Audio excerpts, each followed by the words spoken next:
talk about basic flowchart symbols. All right. The first symbol, of course, is the ellipse here, and we use that to start and stop a process that we're trying to map out. All right. So first, we're going to just simply write start here. So this is the start of our process. All right. And then we use these flow arrows, our directional connectors, to let us know where our process is going to go next, right?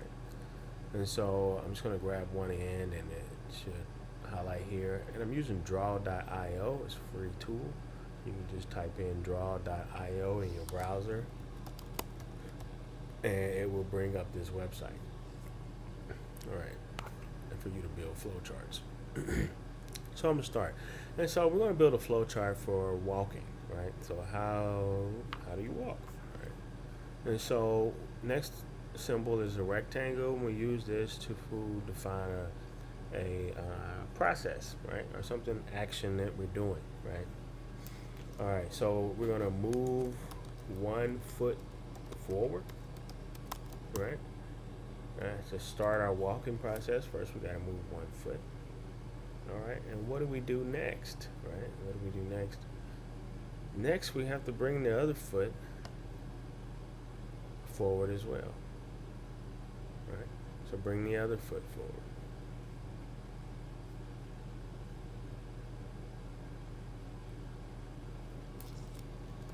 Bring the other foot forward.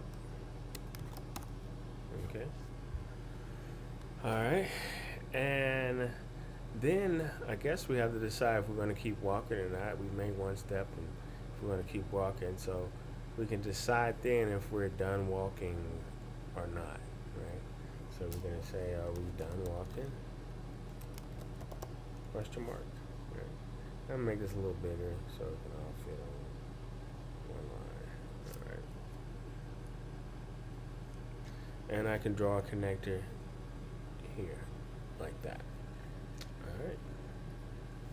And so now, am I done walking? So now I can decide whether I'm done walking or not. So I can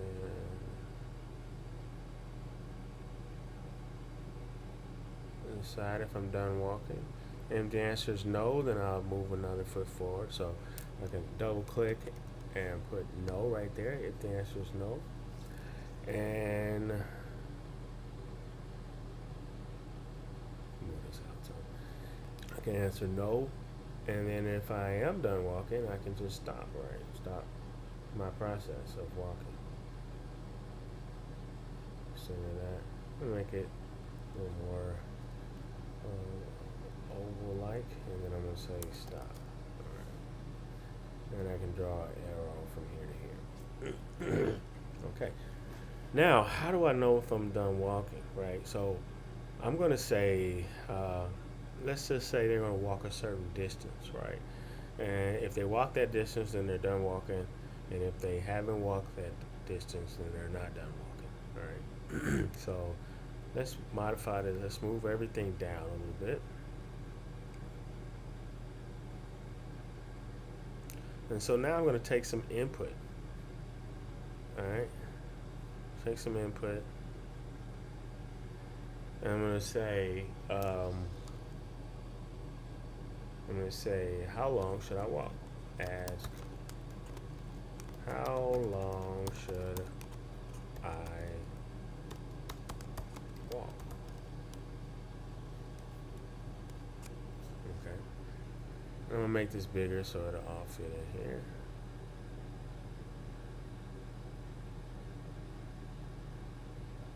There we go. And I can draw an arrow. How long should I walk? Before I do that, I need to get that information. So output, I'm saying something. How long should I walk? And now I need input.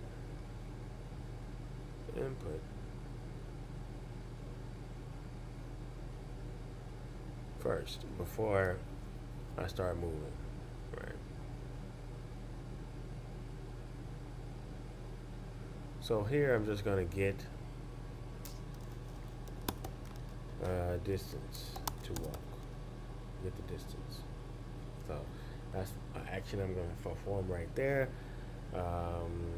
Input output action. So I'm going to get something from the user.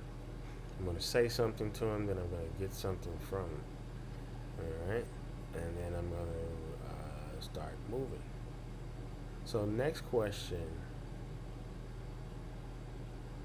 how do I know if I'm done walking? How would I know if I'm done walking? So right here, I'm just asking if I'm done walking. So I know if I'm done walking if I've gone the distance, right?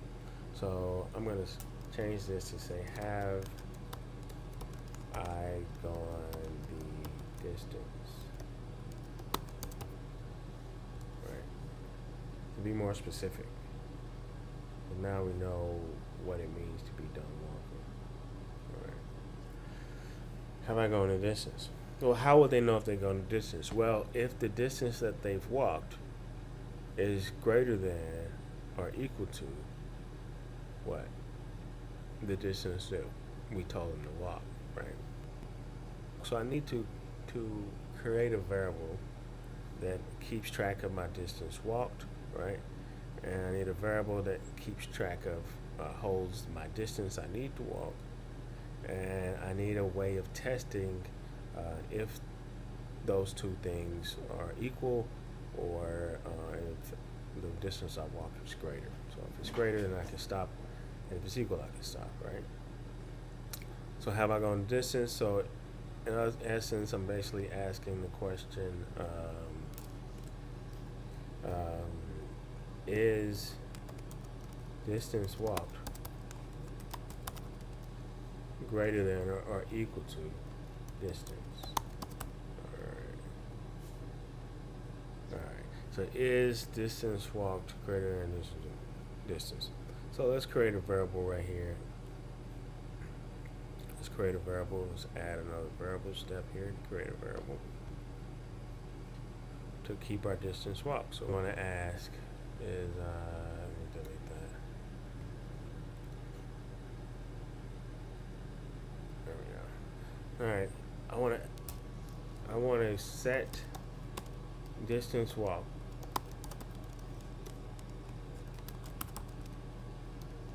equal to 0. So I want to start with 0 distance, right? I'm going to set my distance walk equal to 0. Then I'm going to start my program. So this would work. So let's build it. Let's test it. And see if it works. All right. Okay. So here we go. We're going to go to Scratch over here. I'm going to get rid of the cat. We're going to add a sprite to let walk.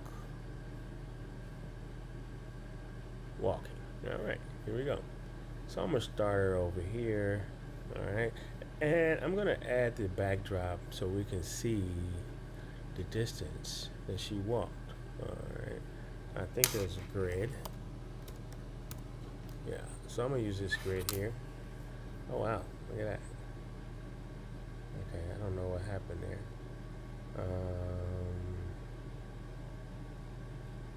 Okay. There we go. 90. There we go. All right, set her back right, and she has different costumes that help her look like she's walking, but unfortunately it makes it look like she's walking in place. So we're going to start her here at this sprite, and we're going to make sure she starts there every time. So first thing we're going to do is when we start, we want to make her go to that position that she's in. So she's in negative 161, negative 50. Let's make it just an even negative 160. So it can be even. Or we can do, yeah, all right. Negative 160. And so we're going to have her go to that position whenever we start the program. And so the next thing we want to have her look like she's looking right now. So we want to start with this costume, switch to the Avery Walking D costume. So she's going to start like that. All right. And so that's our start of our program. That's the start block here. This is how we want to start. All right. So now we want to ask, how long should I walk? So let's let's set that. Um, so we want to ask a question. So we ask, how long should I walk? How long should I walk? All right. And we want to get that information and store it in a variable called distance. All right, so let's create a variable called distance. Make a variable distance. All right, and we want to set distance to the answer to that question. All right, to the answer. So distance is going to be what we give it. So we're taking that output saying how long should I walk, and we're getting this input to answer of the answer to that question. All right. Okay, so now what's our next step? Get the distance, set distance walk to 0. So let's create a new variable called distance walk. Distance walked. Okay, like that. And we want to set that to 0. Okay. Next step, move 1 foot forward. Okay, move 1 foot forward. Now, so if we move 1 foot forward, we can go to the next sprite, the next costume, and she will move her foot. But as you can see, her back foot goes backwards. We want her back foot to stay where it is and her front foot to move forward. So it looks like we want to move about, I say about 20 steps forward before we actually make her costume change. All right, so let's do that. Let's make her actually move a little bit. So motion, move, let's say 20 steps. And then we're gonna switch costumes to the next costume. All right, let's test that. All right, so how long should I walk? We give it a number, 200. It takes the number 200, and then she takes a step. Well, it looks about right. Like her foot is still where her back foot is where it was before she started walking. All right, good. So we want to keep track of our distance walk. So if she's moved 20 steps, we want to add 20 steps to that distance. So let's go to our variables. We're going to set distance walked to, we're going to add to our distance walked 20 steps. So this would be distance walked. Go back to variables. We want to add 20 steps to whatever distance we've already walked. All right. Now we want to bring the so that takes care of moving 1 foot forward. Now we want to bring the other foot forward. Okay, so let's look at that. So let's stop it. So when we bring 1 foot forward, we know that we got to move some steps forward. But say she's right there already, and we want to bring the foot together. So we want her back foot, her back foot to now be where her front foot is. So we want to move probably another 20 steps forward when she brings her foot back. So let's do that again. So now we want to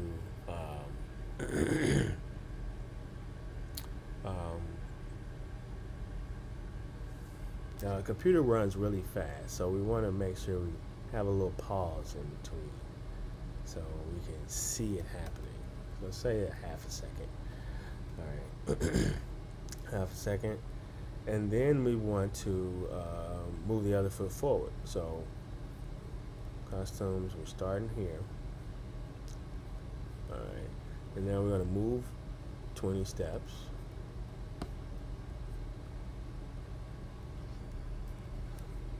So here we got moving 20 steps. Now we're going to go to the next costume again. And then we want to set our distance again. So we moved a little bit again, right? So we can just duplicate this. duplicate. There we go. Put that there, and that there. So now we duplicated that. We moved set our distance to 20 steps.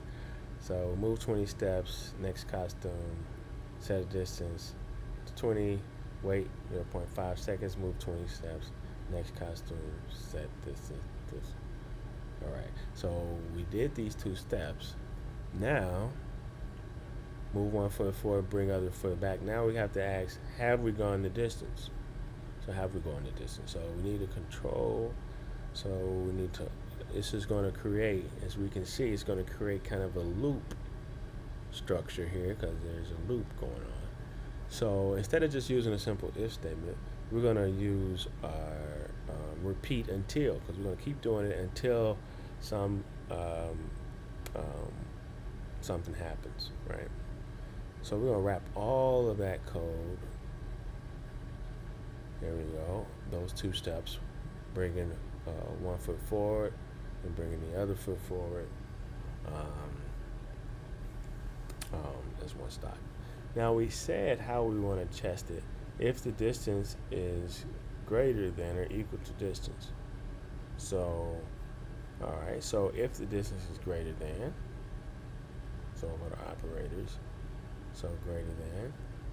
So if our distance walked, repeat until distance walked, variables, distance walked, is greater than the distance that we're supposed to walk, right? Or is equal, or equal. So we can do that in our pseudocode, say greater than equal to, back to back, but in Scratch you can't do that. So we have to use an OR block. So OR. So we're going to place that with an OR block. And one of them is if the distance walked is greater, or if the distance walked is what? Equal. So we're going to say if it's equal. So I'm going to duplicate this, put it there, and duplicate this, and put it there. All right. So now I think we've reached the bottom of our program, and if it is, we'll stop. And so when we stop, we'll just have her say,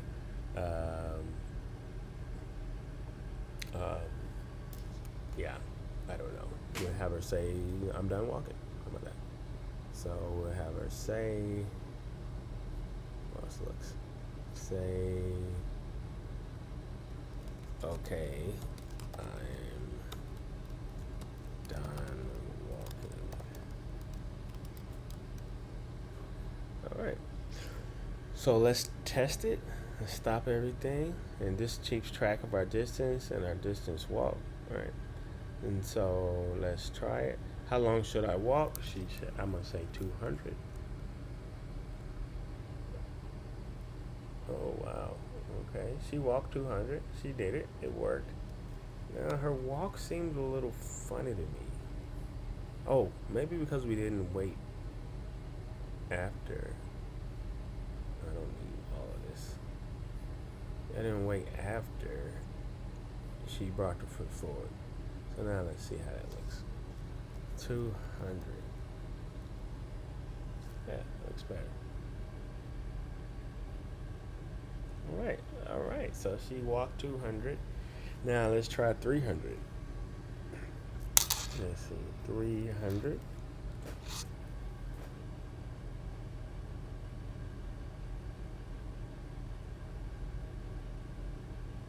All right, that looks pretty good.